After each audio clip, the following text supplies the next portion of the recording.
శాసనసభ్యులు గారు శ్రీ కాగిత కృష్ణప్రసాద్ గారిని వేదిక మీద రావాల్సిందిగా సవినయంగా కోరుతున్నాము.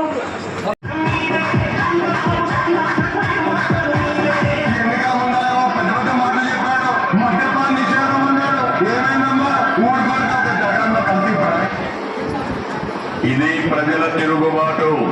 ప్రజల గారి కన్నెర్ర చేసి మీ ఊళ్ళోనే నీకు పుట్టుకతుండవు. ఈ విషయం మీరు గుర్తుపెట్టుకోండి. తెలుగుదేశం పార్టీ లేకుండా చేస్తారంట. నిన్ను పుట్టించిన దేవుడు కూడా కార్యక్రమాలు ఈ 100 రోజుల్లో ఈ కూటమి ప్రభుత్వం తీసుకున్న అభివృద్ధిని మీ కన్నరకు తెలియపరచాలి. అలాగే సెంట్రల్ గవర్నమెంట్ ఏదైతే సౌరశక్తి మీద, సోలార్ సిస్టమ్ మీద తీసుకున్న సబ్సిడీ విషయాల మీద కూడా గ్రామంలో ఈ ఇంటింటికి తెలియపరచాలని ఉద్దేశంతో సభ ఏర్పాటు చేసుకుని రేపు ఇవాళ మధ్యాహ్నించి ఏదైతే మన డిపార్ట్మెంట్ అధికారులు, మన కూటమి నాయకులందరూ కూడా కలిసి ప్రతి 20 ఏళ్ళకి రోజుకి 20 ఏళ్ళు చొప్పున వార్డు సచివాలయం ఉద్యోగులు కానీ, పంచాయతీ ఉద్యోగులు కానీ, రెవెన్యూ వాళ్ళు కానీ మొత్తం 137, 142 మంది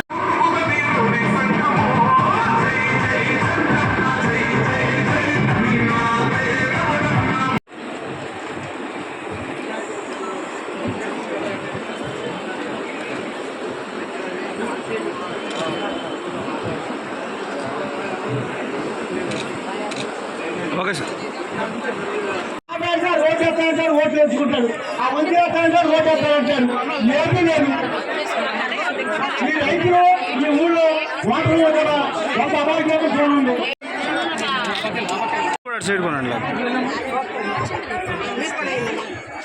మా సచివాలయ ఎంప్లాయీస్ అందరూ కూడా ఇచ్చినటువంటి ఒక స్టిక్కర్, ఒక బ్రోచర్ ప్రతి ఇంటికి ఇవ్వాలి. ఈ రోజు కొన్ని ఇవ్వడమే జరిగింది మీ అందరికీ కూడా. ఇంకొక రౌండ్ ఇస్తాం మళ్ళీ మీకు. ప్రతి ఎంప్లాయీ, ప్రతి కుటుంబానికి కూడా ఇవ్వాలని.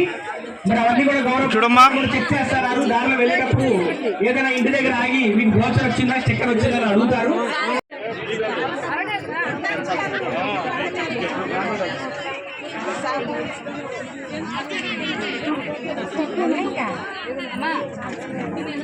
మూతలో తీసి చూపించాలి, చెప్పాలి. స్కూల్ ఇవ్వండి, స్కూల్ ఇవ్వండి, మొత్తం స్కూల్ అండి. ఒకసారి వీడియో తీస్తాను. పిల్లడు పడిపోతుంది.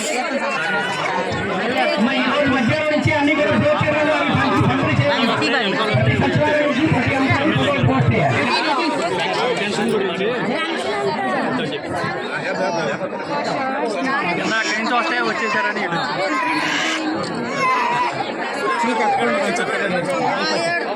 అంతే. మీరు ఒకళ్ళు కాదు తీసుకుని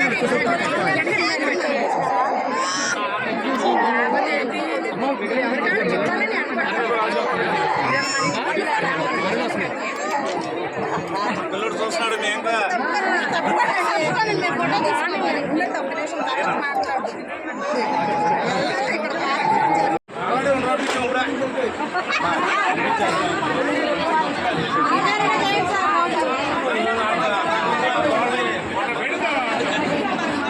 మధ్యలో ఎవరు రాకండి, అలాగే ఉన్నాడు.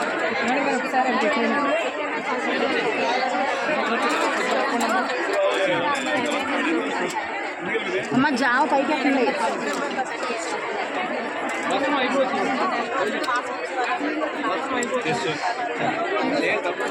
మీరు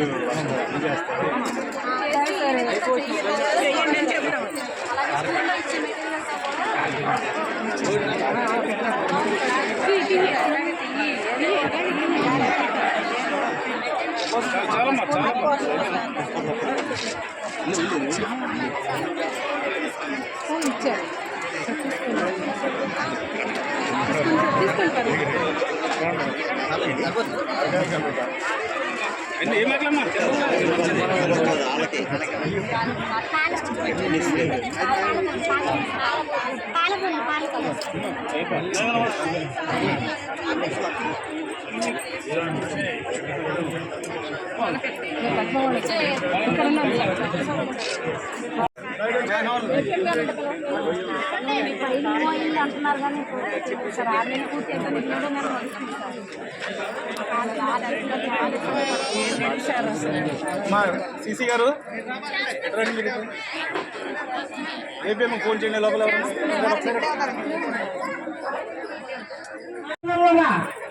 నలభై సంవత్సరాల కాలం మీకు చాలా చాలా నిలబడింది.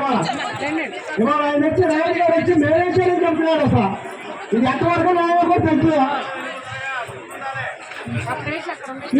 మీరు ఒకసారి ఆలోచన ప్రతి రైతుల్లో కూడా బాబు మా ఊరికి మంచినీళ్ళు లేవు, మంచినీళ్ళు తెచ్చిన మంచినీళ్ళు ఇవ్వలేకపోతున్నాడు. ఆయన మేమే ఉంటాడు పద్దెలు.